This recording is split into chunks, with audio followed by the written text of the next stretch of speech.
Hello everyone, this one is the first chapter of HS first year, which is the living world. ठीक है, this one is the first chapter of HS first year. तो before going to the chapter, तुम लोगों को क्या करना है, you have to subscribe the channel and hit the bell icon to get notification for other uploading lectures. ठीक है, तो ये आप लोगों को सब्सक्राइब भी करना है, नोटिफिकेशन बेल को भी दबाना है to get the lectures on near future. ठीक है, तो यहाँ पे अगर देखो द लिविंग वर्ल्ड, अगर देखो ये कहाँ से स्टार्ट होता है, this start from the life. ठीक है, तो लाइफ अगर देखो यहाँ पे व्हाट इज़ लाइफ और what is the definition of life. Life is a complex organization of molecule. ठीक है, life is a complex organization of molecules and its chemical reactions express in the form of growth, development, responsiveness, adaptation and reproduction. ठीक है, it is the definition of life. फिर से मैं repeat करूँगा, life is a complex organization of molecules, मतलब बहुत सारा molecules का ऑर्गेनाइजेशन है. एंड इट्स केमिकल रिएक्शन, जितना भी मोलिक्यूल्स है सबका केमिकल रिएक्शन जो है वो एक्सप्रेस होता है किस फॉर्म में, in the form of growth, development, responsiveness, adaptation and reproduction. तो which is called as life. उसके बाद जो सेकेंड टर्म आता है इसमें, which is called as living organism. तो यहाँ पे अगर देखो लाइफ तो हम लोगों को समझ में आ गया. What is living organism? Characteristics exhibited by organism like growth, reproduction, response to stimuli, metabolism and self-organize is known as living organism. ठीक है, क्या क्या है, what is the definition of living organism? Characteristics exhibited by organism, मतलब जो जो character जो है ऑर्गेनिज्म शो करता है. अगर किसी भी ऑर्गेनिज्म में ये सब करेक्टर शो करेगा, that particular organism is known as living organism. So what are the characters? Growth, reproduction, response to stimuli, metabolism, self-organize is also known as living organism. ठीक है, तो this one is the what is life and what is living organism.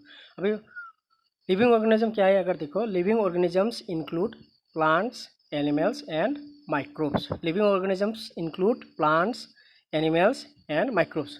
तो यहाँ पे अगर देखो जितना भी फॉर्म्स है, जैसे प्लांट्स, एनिमल एंड माइक्रोब्स, अगर देखो प्लांट्स के केस में क्या होता है, बहुत सारा डाइवर्स फॉर्म होता है. जैसे इजीली अगर हम लोग देखेंगे, जैसे जिम्नोस्पर्म एंड एंजियोस्पर्म, मतलब flowering plants, non flowering plants. Animal के केस में भी अगर देखो chordates and non chordates. At the same time microbes के केस में अगर देखो बहुत सारा फंजाई भी आता है, इसमें बैक्टीरिया भी आता है, वायरसेस भी आता है. तो हर एक लिविंग फॉर्म जो है, हर एक लिविंग फॉर्म्स का बहुत सारा डाइवर्स फॉर्म्स है which lead to biodiversity, which leads to biodiversity. Biodiversity का मतलब क्या है, डाइवर्सिटी ऑफ लाइफ फॉर्म्स या फिर वेराइटी ऑफ लाइफ फॉर्म्स. तो यहाँ पे देखो प्लांट में भी वेराइटी है, एनिमल्स में भी वेराइटी है, या फिर माइक्रोब्स में भी वेराइटी है. All this variety leads to biodiversity. तो ये तो हो गया definition of life and what is living organism. ठीक है, अभी यहाँ पे देखो नेक्स्ट जो है फीचर्स ऑफ लिविंग ऑर्गेनिज्म. तो हम लोगों ने क्या किया है, लिविंग ऑर्गेनिज्म को दो कैटेगरी में डिवाइड किया है. What are the categories? First one is called as defining features and second one is called as general features. First one is called as defining features and second one is called as general features. तो what is the meaning of this defining feature? Defining feature मतलब जिस feature, जो feature, those feature which is very essential for living organisms. फिर से मैं repeat करूँगा, those features which are very essential for living organisms plus without any exception. जितना भी feature है अगर उसका कोई एक्सेप्शन नहीं होता है, then that particular feature is called as defining feature. Again I am repeating, those feature which is very essential for living organism or without any exceptions, that particular features are known as defining features. तो यहाँ पे अगर देखो what are the defining features, यहाँ पे तीन defining feature दिखाई दे रहा है. क्या क्या? Cellular organisation, metabolism and consciousness. ठीक है, cellular organisation, metabolism and consciousness. On the other end general feature अगर देखो, those features which is not essential और have exceptions and this features are called as general feature. मतलब जो जो feature होगा but इतना ज़रूरी भी नहीं हो भी सकता है, या फिर क्या हो सकता है, अगर उस फीचर का अगर कोई एक्सेप्शंस होता है, then those features are generally known as general features. तो defining features and general feature. तो यहाँ पे जनरल फीचर में कौन कौन आता है, देखो ग्रोथ का भी एक्सेप्शन है. रिप्रोडक्शन अगर देखो, reproduction is not necessary for living beings. ठीक है, homeostasis, adaptation, life cycle, locomotion and movement. तो all these are the general features. ठीक है, defining feature and general feature. तो ये तो डिफरेंस हम लोगों ने या फिर डिफरेंट कैटेगरी हम लोगों ने देख लिया।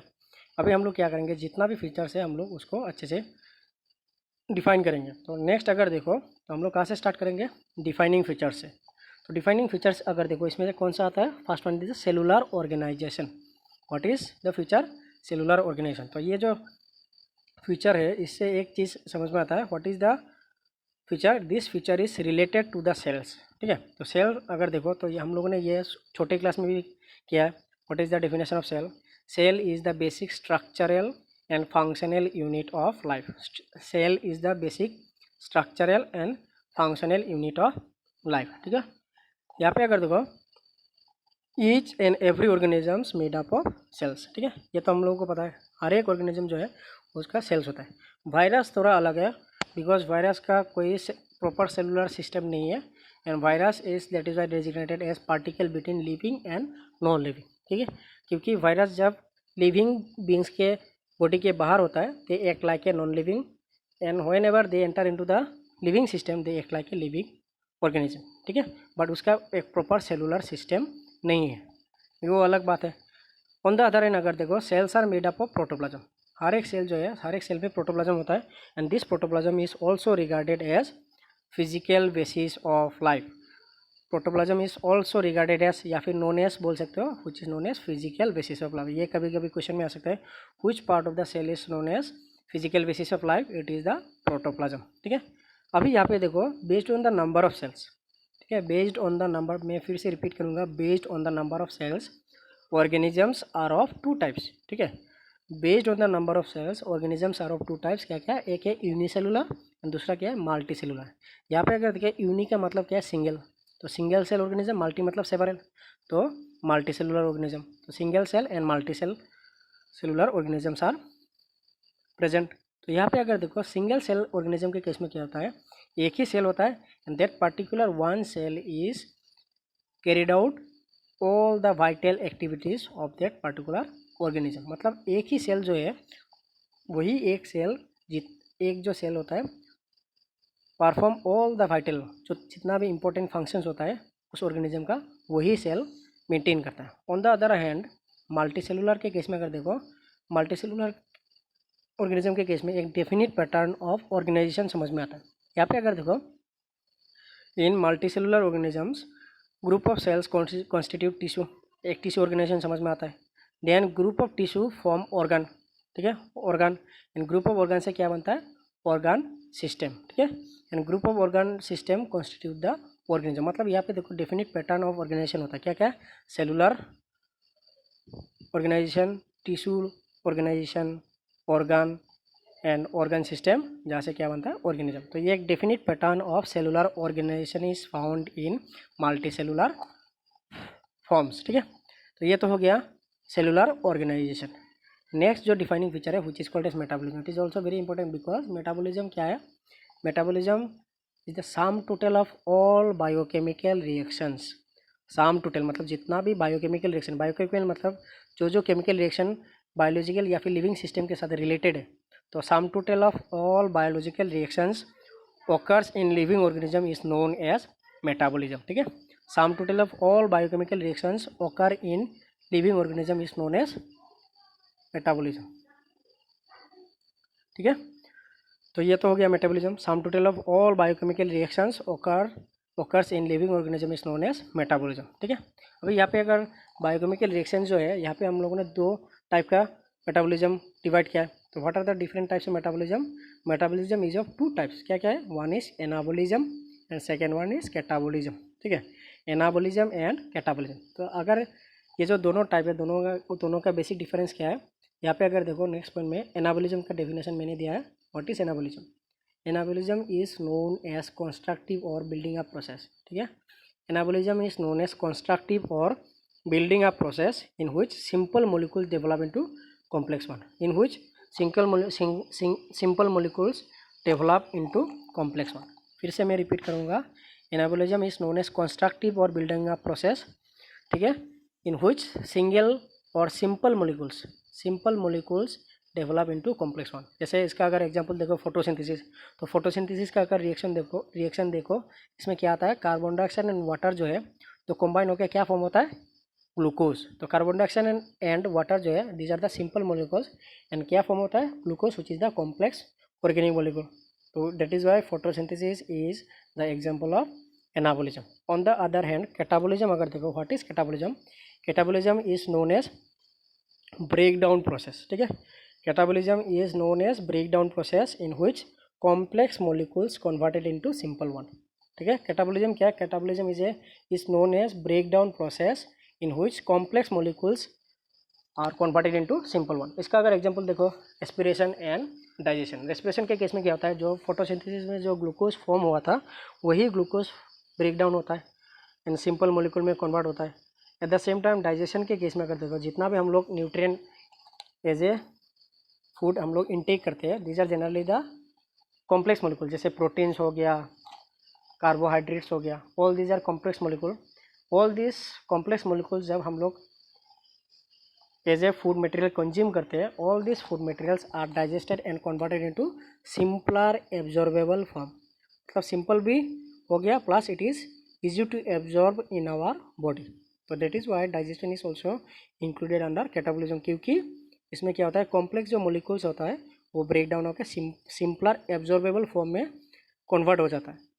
तो लास्ट जो पॉइंट है, this one is very important, क्योंकि यहाँ पे अगर देखो मेटाबॉलिक रिएक्शन जो है, metabolic reaction in vitro is known as living reaction. ठीक है, यहाँ पे मैं एक फिर से अगर रिपीट करूँगा, metabolic reaction in vitro is known as living reaction. In vitro मतलब क्या है, आर्टिफिशियल या फिर इन द टेस्ट ट्यूब।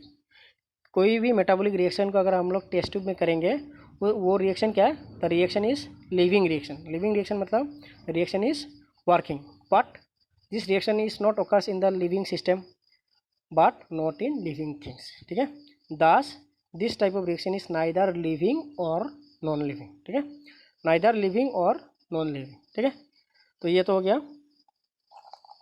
की पॉइंट। तो इससे क्या क्वेश्चन हो सकता है, what is the question, metabolic reaction in vitro is neither living और non living, justify the statement. इस टाइप का क्वेश्चन हो सकता है। तो मेटाबॉलिक रिएक्शन इन विट्रो मतलब आर्टिफिशियल कंडीशन में जो मेटाबॉलिक रिएक्शन होता है या फिर टेस्ट ट्यूब के अंदर अगर हम लोग केमिकल रिएक्शन करते हैं, वो रिएक्शन तो वर्किंग है, मतलब लिविंग रिएक्शन है, but it is not in living things या फिर लिविंग सिस्टम के अंदर नहीं है। ठीक है, ये हो गया मेटाबॉलिक। तो these are the three important, ये हुआ second important defining feature of living. तो मेटाबॉलिज्म जो है हर एक ऑर्गेनिज्म में होता है, that is the defining feature of living organism. ठीक है, थर्ड जो डिफाइनिंग फीचर है which is called as consciousness. ठीक है, कॉन्शियसनेस अगर देखो, what is the definition of consciousness, it is the complicated feature of all living organisms. ठीक है, फिर से मैं रिपीट करूंगा, it is the complicated nature of all living organisms in which organism respond to environmental or external stimuli, in which organisms respond to environmental or external stimuli which may be or which could be physical, chemical और biological। ये जो nature of stimuli जो होगा ये किस type का हो सकता है, फिजिकल भी हो सकता है, केमिकल भी हो सकता है या फिर बायोलॉजिकल भी हो सकता है। फिर से मैं रिपीट करूँगा, what is the definition of consciousness, it is the complicated feature of all living organisms in which organism respond to external or environmental stimuli which could be physical, chemical और biological। मतलब जैसे अगर कोई भी हम लोगों को टच करेगा, we can respond to the touch. ठीक है, तो this it is actually the responsiveness या फिर कॉन्शियसनेस। तो कॉन्शियसनेस को हम लोग क्या बोल सकते हैं, it is also known as responsiveness. तो कभी कभी एंट्रेंस में कन्फ्यूजन क्रिएट करने के लिए ये होता है, which of the following is the defining feature. तो यहाँ पे कभी कभी ऑप्शन में कॉन्शियसनेस भी हो सकता है या फिर रेस्पॉन्सिवनेस, दोनों का मीनिंग एक ही है। ठीक है, सेकेंड जो फीचर है, फ्रॉम प्रोकैरियोट टू यूकैरियोट, मतलब from single cell prokaryotic organism से लेके कॉम्प्लेक्स यूकैरियोटिक ऑर्गेनिज्म के केस में भी ये कॉन्शियसनेस होता है। तो ये तो हो गया सेकेंड पॉइंट। थर्ड पॉइंट में मैंने क्या दिया, देखो एनिमल जो है, एनिमल कैसे रेस्पॉन्ड करता है, animal use to respond with the help of sense organs. हम लोग का बहुत सारा सेंस ऑर्गन है, जैसे थार्मो रिसेप्टर, उसके बाद स्मेल रिसेप्टर हो गया, साउंड रिसेप्टर, बहुत सारे रिसेप्टर ऑर्गन्स हैं. This receptor organs use to respond with the external stimuli. On the other hand plants के केस में अगर देखो, प्लेंट्स केस के कौन कौन सा फैक्टर के ऊपर प्लेंट्स का रेस्पॉन्स दिखाई देता है. Plants respond to external factors. What are the external factors? These are light, temperature, water and pollutants. ठीक है, light, temperature, water and pollutant. जैसे लाइट के अगेंस्ट में अगर देखो, फोटोट्रोपिज्म दिखाई देता है. Plant use to develop their shoot towards the light. ठीक है, वाटर के अगर देखो, roots are always towards the gravity in respond to the water. Pollutant के केस में भी होता है. कुछ कुछ प्लांट का क्या होता है, अगर पोल्यूटेंट ज़्यादा होता है that particular plants are not able to survive. तो ये भी एक टाइप का कॉन्शियसनेस है इन केस ऑफ प्लांट. ठीक है, फोर्थ जो पॉइंट है फोटो पीरियडिज्म. फोटो पीरियडिज्म मतलब क्या है?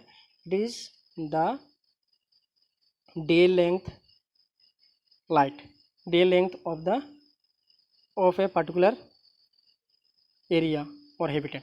तो photo periodism effect reproduction in seasonal breeder. Seasonal breeder के केस में फोटो पीरियडिज्म जो है बहुत इंपॉर्टेंट है, because both plants and animals are depends on the photo periodism. कुछ कुछ एनिमल्स का अगर देखो, they are use to produce in long day environmental condition. Some of them are use to reproduce in short day environmental condition. तो ये photo periodism is also very important for seasonal breeders of both plants and animals. ठीक है, last में अगर एक point है देखो, human being जो है, human being is the only organism who is aware of himself. खुद के बारे में समझता है. That is why human organism को, ह्यूमन को हम लोग क्या बोलेंगे, human is the only organism which have self consciousness. तो ये भी क्वेश्चन में आ सकता है. Name the organism which have self consciousness. This one is the human. ठीक है, ये तो हो गया कॉन्शियस. तो these are the 3 defining features of living organism. क्या क्या है? First one is cellular organization, second one is metabolism, third one is consciousness. तो हर एक ऑर्गेनिज्म के केस में होता है. यहाँ पे कॉन्शियसनेस का अगर एग्जाम्पल ये देखो, जैसे लोअर ग्रुप्स ऑफ ऑर्गेनिज्म, एक एग्जाम्पल अगर ले लूँ मैं यहाँ पे, एमीबा. तो एमीबा जब फेवरेबल एनवायरनमेंट में रहता है, they have free structural form, मतलब they are present freely in the environment. Whenever they enter into the adverse environmental condition, मतलब कोई भी अगर एडवर्स एनवायरमेंटल कंडीशन में एमीबा एंट्री करता है या फिर एडवर्स एनवायरमेंटल कंडीशन अगर डेवलप होता है, amoeba tend to develop cyst wall to protect them. मतलब ये भी एक टाइप का स्टिमुली हो गया. ठीक है, against the adverse environmental condition. तो this type of consciousness not only found in complex forms या फिर higher organism, it is also found in lower forms. तो ये तो हो गया 3 defining features of living organism. अभी हम लोग स्टार्ट करेंगे कौन सा, जनरल फीचर. तो जनरल फीचर में अगर देखो, फर्स्ट क्या है, ग्रोथ. तो ग्रोथ का डेफिनेशन अगर देखो, growth is the irreversible, reversible नहीं है, growth is the irreversible increase in body mass और नंबर और dry weight of an organism. Growth is the irreversible increase in, growth is the irreversible increase in body mass और number और dry weight of an organism. ठीक है, जैसे irreversible क्यों बोला गया, जैसे एक ह्यूमन बीइंग का एक एग्जांपल ले लो. एक छोटा बच्चा जब बड़ा हो जाता है वो फिर से छोटा नहीं हो सकता. इट मीन्स ये रिवर्सिबल नहीं है, it is the irreversible process. ठीक है, अभी ग्रोथ अगर देखो, ग्रोथ ओकर्स ड्यू टू, कौन कौन से फैक्टर की वजह से ग्रोथ होता है? Growth occurs due to cell growth, cell reproduction and cell secretions. Growth occurs due to cell growth, cell reproduction and cell secretions. ये तो हो गया factors which are responsible for growth. अभी यहाँ पे अगर देखो, in case of growth, plants and animal के केस में जो ग्रोथ का जो नेचर है वो टोटली डिफरेंट होता है. इन केस ऑफ प्लांट अगर देखो, ग्रोथ ओकर्स कॉन्टीन्यूअसली. क्यों कॉन्टीन्यूअसली डेवलप होता है? Throughout their life due to the presence of actively dividing cells of meristematic tissues. Meristematic tissue में जो सेल्स होता है, these are actively dividing cell, वो कॉन्टीन्यूअसली डिवाइड होता रहता है. तो इससे क्या होता है, प्लांट का जो ग्रोथ है विच ओकर्स कॉन्टीन्यूअसली. तो अगर ये जो मेरिस्टेमेटिक टिश्यू जो होता है, ये कहाँ पे होता है? Generally this meristematic tissues are present in shoot apex, मतलब at the tip of the shoot, या फिर बार्ड में भी हो सकता है, और it is also present at the root tip. तो जिससे क्या होता है, प्लांट का जो लेंथ या फिर साइज जो होता है कॉन्टीन्यूअसली डेवलप होता है थ्रू आउट देयर लाइफ. क्यों? Due to the presence of actively dividing cells of meristematic tissue. तो ये भी क्वेश्चन में आ सकता है, why plants are continuously grows throughout their life. क्यों? Due to the presence of क्या? Actively dividing cells of meristematic tissue. ठीक है। या फिर एंट्रेंस में ये भी क्वेश्चन आता है, what is the nature of plants growth, nature of growth in plants, continuous, discontinuous, stagnant, बहुत सारा टाइप का ऑप्शन आ सकता है। तो ऑप्शन क्या होगा? Continuous throughout their life. On the other hand animal के केस में अगर जाओ, in animals growth occurs up to a certain stage. ठीक है, growth occurs up to a certain stage. ठीक है, एक सर्टेन स्टेज के बाद ग्रोथ बंद होता है अभी, बट वॉल्यूम तो बढ़ता रहता है। कैसे? Due to the cell division. अभी ये जो सेल डिवीजन है, पहले हम लोग ने एक सेकेंड पॉइंट में क्या लिखा था? Growth occurs due to cell growth, cell reproduction, मतलब सेल रिप्रोडक्शन मतलब सेल का डिवीजन होता है। बट ह्यूमन के केस में cell after a certain stage growth is stop, but cell division जो है, cell division is still working. Why? This cell division occurs only to replace worn out cells, मतलब जो भी खराब सेल्स होगा उस खराब सेल को रिप्लेस करने के लिए सेल डिवीजन चलता रहता है। तो लास्ट पॉइंट जो है, ग्रोथ जो है, ग्रोथ अगर यहाँ पे अगर देखो, ग्रोथ दो टाइप का है, one is into susception and another one is accretion. First one is into susception, second one is accretion. तो ये हो गया ग्रोथ। तो ग्रोथ का डेफिनेशन फिर से अगर देखो, growth is the irreversible increase in body mass और नंबर और dry weight of an organism. ठीक है। अभी अगर देखो तो फर्स्ट जो पॉइंट है, तो फर्स्ट टाइप ऑफ ग्रोथ है which is called as intussusception. Intussusception क्या है? It is the type of growth found in living organism. ठीक है, it is the type of growth found in living organism. ठीक है। अभी living organism का जो ग्रोथ है ये कैसे होता है? It occurs due to the addition of protoplasmic substances in the cell.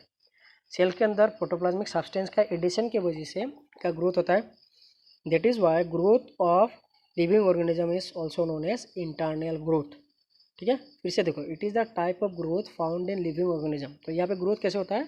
It occurs due to addition of protoplasmic substance. तो प्रोटोप्लाज्मिक सब्सटेंस कहाँ पे ऐड होता है? Inside the cell.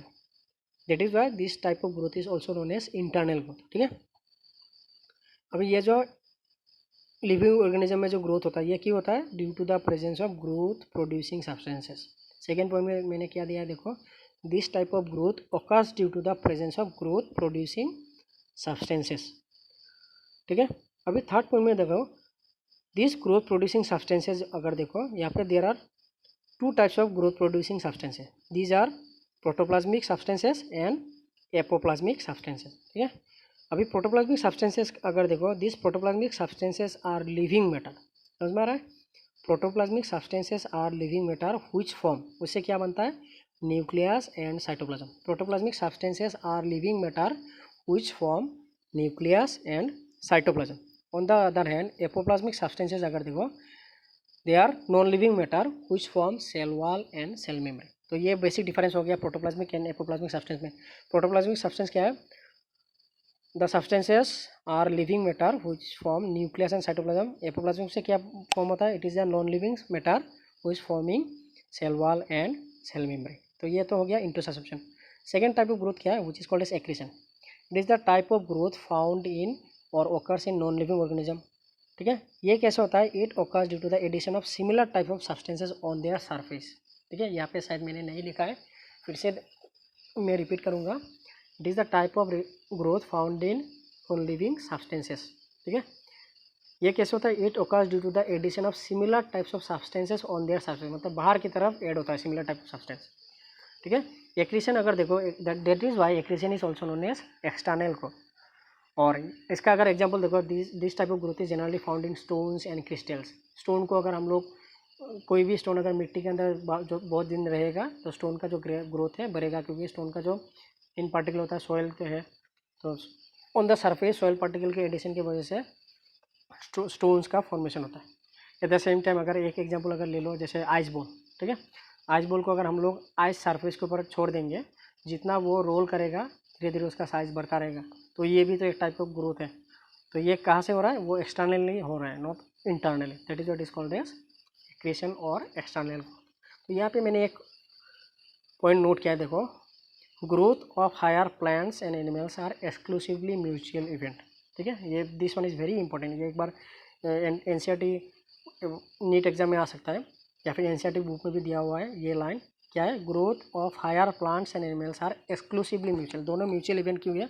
क्योंकि in case of higher plants and animal without growth the plants or animal is not able to involve in reproduction. That is why both these events are exclusively mutual event. तो ये तो हो गया accretion. Next जो feature है वो है reproduction. तो रिप्रोडक्शन क्या है? It is the biological process in which organism produce offspring और यंग वंस और डुप्लीकेट्स। ठीक है, what is reproduction? Reproduction is a biological process in which organism use to produce young ones और duplicates. ठीक है, ये तो हो गया रिप्रोडक्शन। रिप्रोडक्शन अगर देखो, organism use to reproduce by both sexual and asexual reproduction. Reproduction दो टाइप का आता है, क्या क्या है? Asexual reproduction and sexual reproduction. In unicellular organism mode of reproduction is also regarded as growth. ठीक है, यूनिसेलुलर ऑर्गेनिज्म के केस में mode of reproduction is also regarded as growth. कैसे हुआ? जैसे एमीबा क्या है? यूनिसेलुलर ऑर्गेनिज्म है। वही एमीबा जब रिप्रोडक्शन के टाइम में डिवाइड हो गए, बाइनरी फिशन से डिवाइड होकर जब दो डॉटर सेल फॉर्म होगा, उससे क्या होता है? रिप्रोडक्शन तो हो गया, मतलब डुप्लीकेट फॉर्म हो गया। At the same time number of amoeba क्या हो गया? बढ़ गया, 1 से 2 बन गया, मतलब नंबर इंक्रीज होना भी क्या है? एक टाइप ऑफ ग्रोथ है।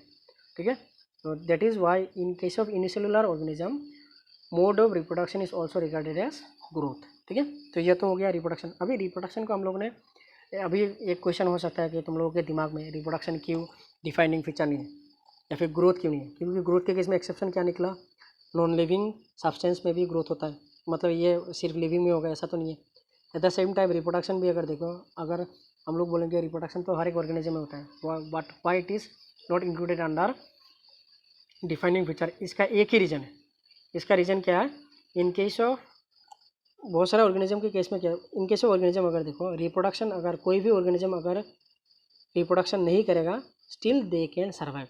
ठीक है, reproduction is not essential for the survival of a species और इंडिविजुअल ऑर्गेनिज्म। रिप्रोडक्शन सर्वाइवल के लिए इंपॉर्टेंट नहीं है। रिप्रोडक्शन अगर नहीं भी होगा तब भी ऑर्गेनिज्म सर्वाइव करेगा, बट रिप्रोडक्शन कहाँ पे जरूर जो इम्पोर्टेंस है, कहाँ पे इसका इंपॉर्टेंस दिखाई देता है? Because reproduction is the key for continuity of species. Continuity of species का मतलब क्या है? जैसे ह्यूमन होमोसेपियंस, अगर होमोसेपियंस रिप्रोड्यूस नहीं करेगा, उसका स्पीसीज नेक्स्ट जनरेशन में नहीं आएगा। अगर ऐसे ही चलता रहा तो क्या होगा? एक टाइम बाद in the nature Homo sapiens extinct हो सकता है, मतलब वो टोटली गायब हो सकता है। तो that is why reproduction is not essential for survival और life of an organism, but it is essential for continuity of the species. तो that is why reproduction is not included under defining feature. अभी reproduction, इसका अगर example देखो, जैसे यहाँ पे देखो there is a hybrid interspecific hybrid एक जो है वो है म्यूल। म्यूल जो है, mule is the cross between horse and donkey. ठीक है, cross between horse and donkey. तो अगर म्यूल, अगर देखो म्यूल इज स्टेराइल। स्टेराइल मतलब क्या है? They are not able to reproduce but they can survive. और एक एग्जाम्पल है हनी बी का, जो वर्कर हनी बी जो है, worker honey bee is actually female but they are sterile female, but still they can survive. That means reproduction is not essential for life but essential for their continuity of species. तो ये तो हो गया reproduction. Why reproduction is not regarded as defining feature. अभी reproduction में अगर देखो, there are 2 types of reproduction, one is asexual and other one is sexual. Asexual क्या है? In this type sex cells और gametes are not involve. Asexual reproduction में sex cells और gametes are not involve. And sexual reproduction के अगर देखो, in this type sex cells और gametes are involve. ठीक है, sex cells and gametes are involve. Single, उसके बाद अगर देखो आसेक्सुअल रिप्रोडक्शन के केस में एक ही पेरेंट इन्वॉल्व होता है, एक ही पेरेंट से डुप्लीकेट फॉर्म होता है। बट सेक्सुअल रिप्रोडक्शन के केस में क्या होता है? 2 parents are required, one is male तो अनदर वन इज फीमेल। ठीक है, that is why it is called biparental process. तो there are few examples of asexual reproduction found in different groups of organism. जैसे fungi जो है, fungi use to reproduce by spore formation. Spore क्या है? Spore are the microscopic cells which use to germinate and develop into another organism. Filamentous algae का इसमें fragmentation होता है। अभी फ्रेगमेंटेशन क्या है? फ्रेगमेंटेशन के केस में क्या होता है? पार्ट ऑफ पेरेंट बॉडी जब सेपरेट होता है from the parent, they develop into new individual. Planaria के केस में भी फ्रेगमेंटेशन होता है। एमीबा के केस में binary fission and multiple fission होता है। बाइनरी मतलब एक पेरेंट बॉडी सिंपली डिवाइड होकर दो डुप्लीकेट फॉर्म होता है, या फिर मल्टीपल में क्या होता है एक ही पेरेंट बॉडी से बहुत सारा टोटल सेल्स या फिर टोटल इंडिविजुअल्स आर प्रोड्यूस। ठीक है, अभी सेक्सुअल रिप्रोडक्शन में क्या अगर देखो, it occurs in multicellular higher organism and it produces variation. Variation क्यों होता है? Because two different gametes are fused which introduces variation. So these are the types of reproduction. Next जो feature है which is the homeostasis. So homeostasis अगर देखो, what is the definition of homeostasis?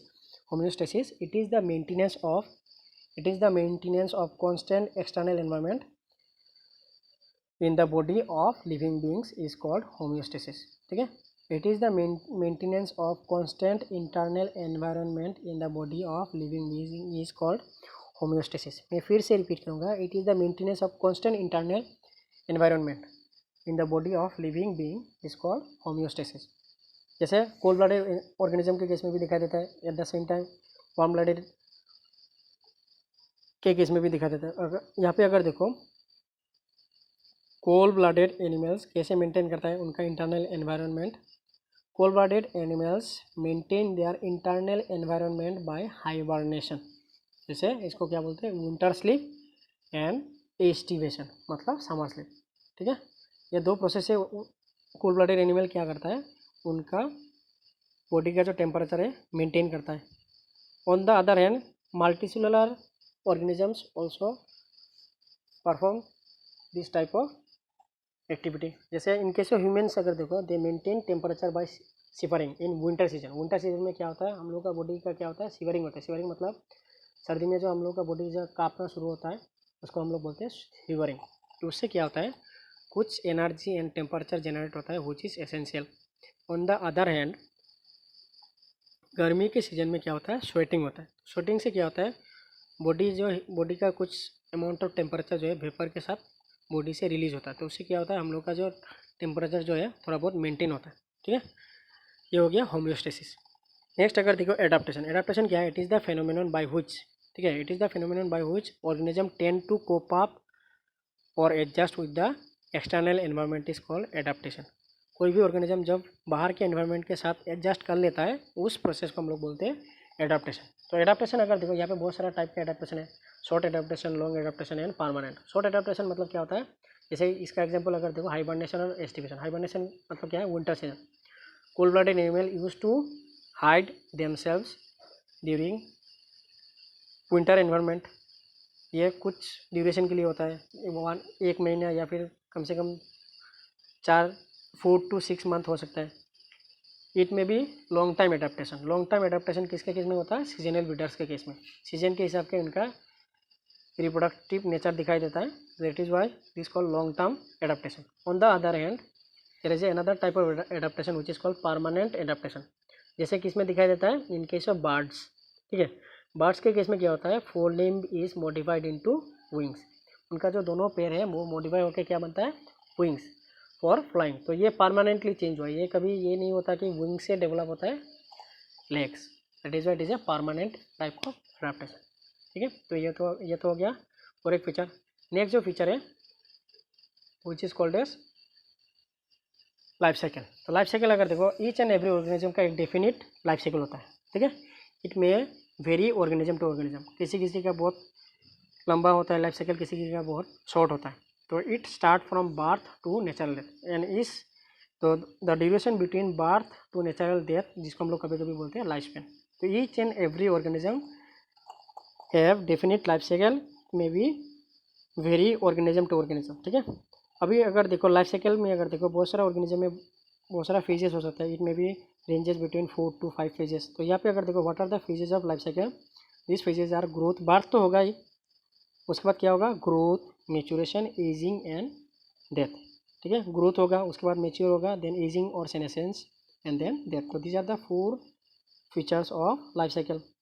अभी अगर देखो study of ageing is called as gerontology and study of death is known as thanatology. Study of aging is called as gerontology and study of death is known as thanatology. तो ये तो हो गया life cycle. Next जो feature है which is called as locomotion and movement. तो यहाँ पे अगर देखो organisms are able to move they can move by different means like protoplasmic movement, protoplasm के थ्रू मूवमेंट हो सकता है इनसाइड द सेल, या फिर सिलियरी मूवमेंट सिलिया के थ्रू, या फिर flagellar movement and also by muscular movement found in animals. ठीक है, सिलिया का सिलियरी मूवमेंट किसके केस में दिखाई देता है? सिलिएटेड प्रोटोजोन के केस में दिखाई देता है, जैसे उसका अगर एग्जाम्पल देखो पैरामेसियम के केस में। फिर फ्लेजेलर मूवमेंट किसके केस में दिखाई देता है? यूग्लिना या फिर बहुत सारा फ्लेजिलेटेड प्रोटोजॉन्स के केस में होता है। And muscular movement generally found in higher groups of animals. These are the different modes of movement. क्या क्या है? प्रोटोप्लाज्मिक, सिलियरी और फ्लेजेलर। ऑल दिस मूवमेंट क्या होता है? All this movement help to change the position.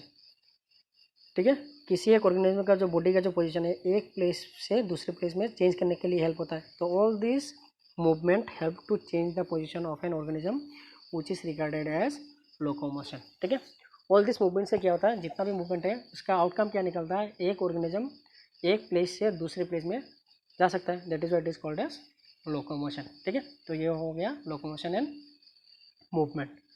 तो all these are the general features of living organism. ठीक है, तो यहाँ पे क्या करना होगा? जितना भी मैंने यहाँ पे फीचर्स दिया है हर एक फीचर को तुम लोगों को अच्छे से पढ़ना होगा, कभी कभी क्वेश्चन में आ सकता है। Plus it is also very important for entrance examination, क्योंकि यही फीचर से बहुत सारा क्वेश्चन डेवलप हो सकता है। ठीक है, तो ये तो हो गया आज का जो फर्स्ट लेक्चर है on the chapter the living world. ठीक है, अभी तुम लोगों को क्या करना है? अच्छे से पढ़ना है, और फिर से मैं रिपीट करूँगा, subscribe the channel and hit the bell icon to get notification for next upcoming lectures. ठीक है, plus stay safe, stay home and be smart and study properly all the topics properly. ठीक है, thank you and bye.